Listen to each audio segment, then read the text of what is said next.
Hello and welcome to my channel. Check this monster out. An AG230S Hilti Grinder. This one's not going. The switch looks a bit all wrong. So I'm going to have to get onto it and see what's going on with it.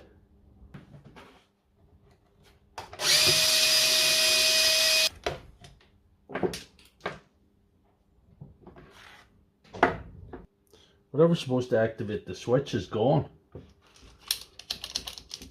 I can't even see the broken piece,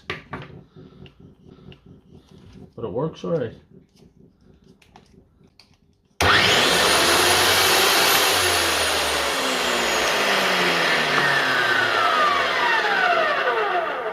So I'm going to have to get a new switch activator, probably from Hilti, and that's if it's available.